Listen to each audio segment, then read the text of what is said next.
aviation and science. We met again in Boca. We spoke together. Okay.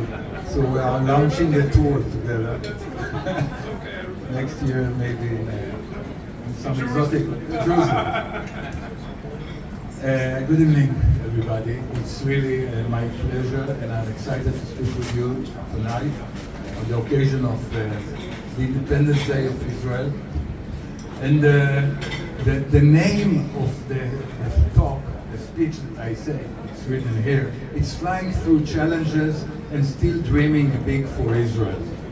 Now, this takes me approximately 1.5 hours. So sit down. I'm sorry. I was asked to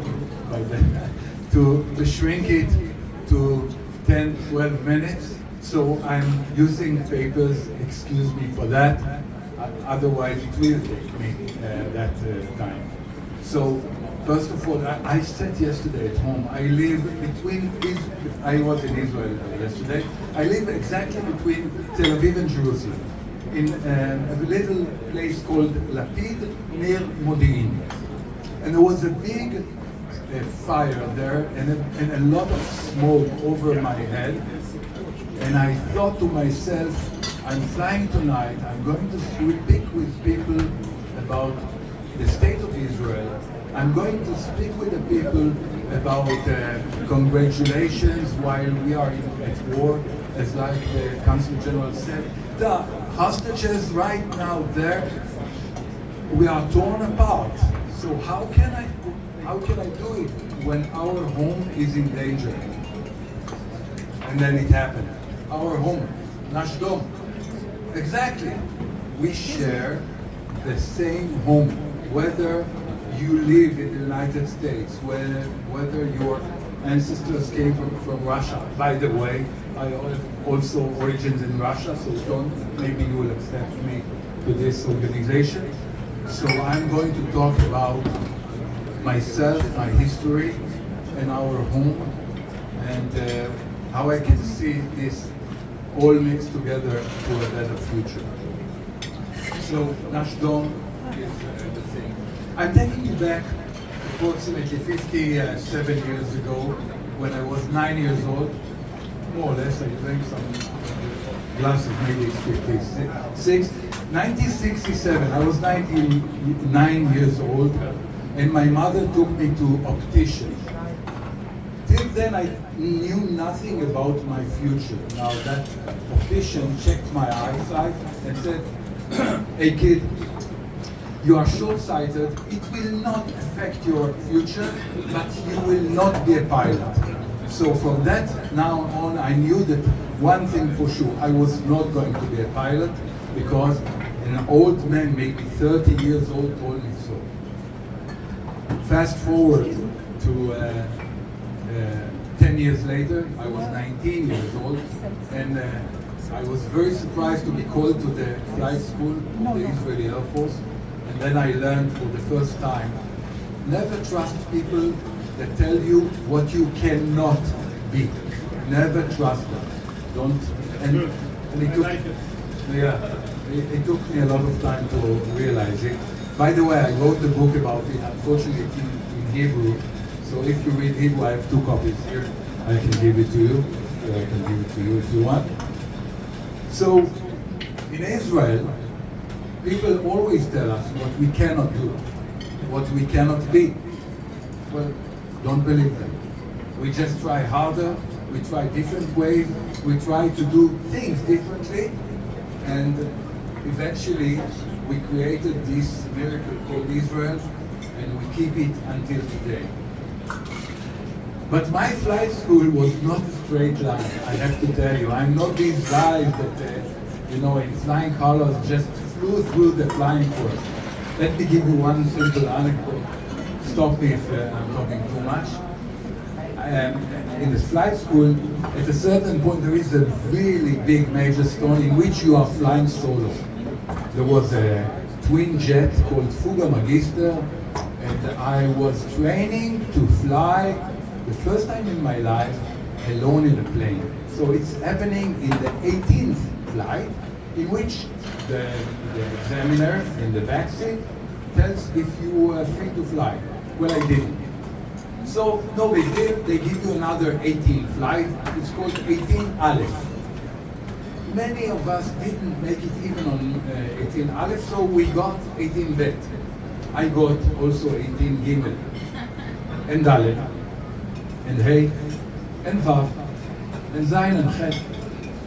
Approximately, no, exactly, 18 flights after the 18th flight, I got my solo.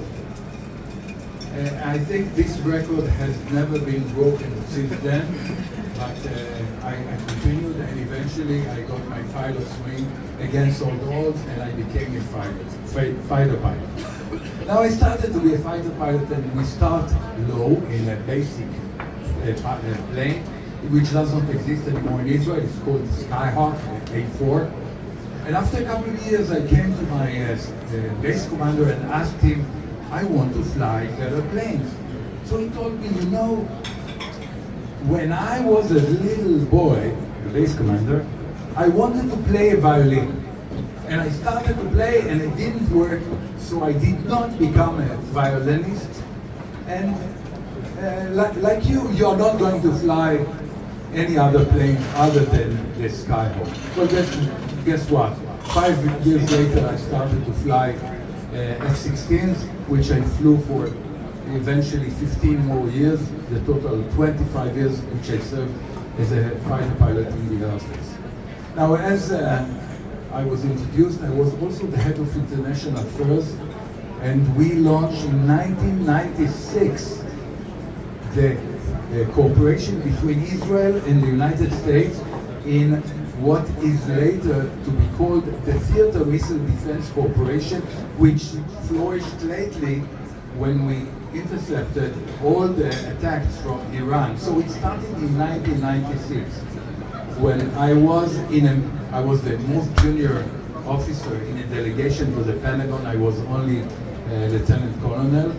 They were all generals, and the American generals told us, guys, and we know that there is an executive order to share the early warning of launching missiles with Israel by the end of the year, but now it's July and nothing happens in the United States, which is major between July and December. So forget about it, it will take more time. And I was the most junior officer there in the Pentagon, and my counterpart was the colonel, again, the most junior one. And I stood up and said, guys, I just want to share with you what I had yesterday at home before leaving. Actually, the week before yesterday. I sat with my 3 daughters. Now I have 5, by the way, 5 daughters, but then I had only 3. And we rehearsed the time that takes them to get to the shelter in case of a siren, of a missile attack, before I left the United States. So we are not talking about protocols and agreements and whatever is needed. We are talking about time for my daughters to reach the shelter in case Saddam Hussein at that time is launching missiles. So I urge you guys to try harder. The generals looked at me. I don't think that they understood why a lieutenant colonel dares to speak there. But the colonel that stood there took me outside to the center of the Pentagon. I don't know if you know, there is a little garden there. It's called Ground Zero Cafe. He sat there with me and he said, Alon, look at my eyes and read my lips. By Christmas this time, Israel is going to have shared early warning. I promise it to you and to your daughters. Well, he was wrong. It was before that. Because once he explained it to his soldiers, his subordinates, they worked harder and they made it happen. And up until now, in the Kiryat in Tel Aviv, in the headquarters, there is, don't tell anybody, it's a secret actually, maybe, there is an early warning that it comes directly from the United States in case people are launching anything against us. So things happen. And we don't have time, I can tell you about my experience with the Palestinians back in 1997. Still, I was going in the morning to Gaza Strip to speak with them. And I found people that were willing to listen, that were looking at finding security.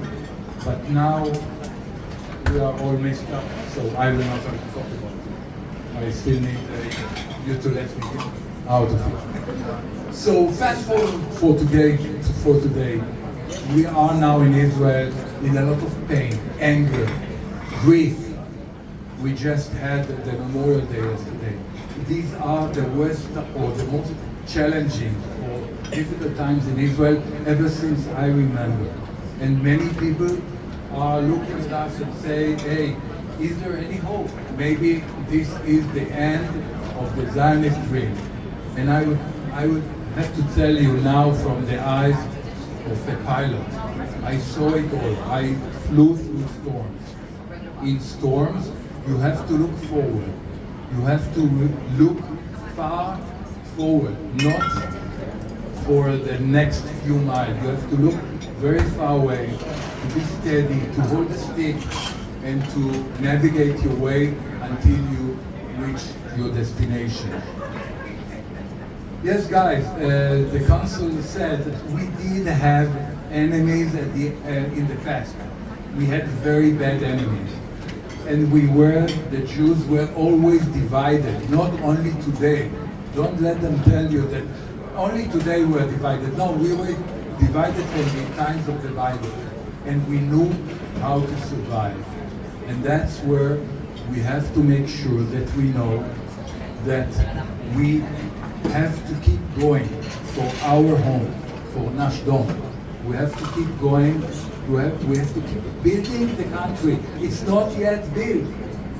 We are only starting it. 77 years are not a lifetime or a lifespan of a country like we look at it. So today we are not celebrating 77 years of survival.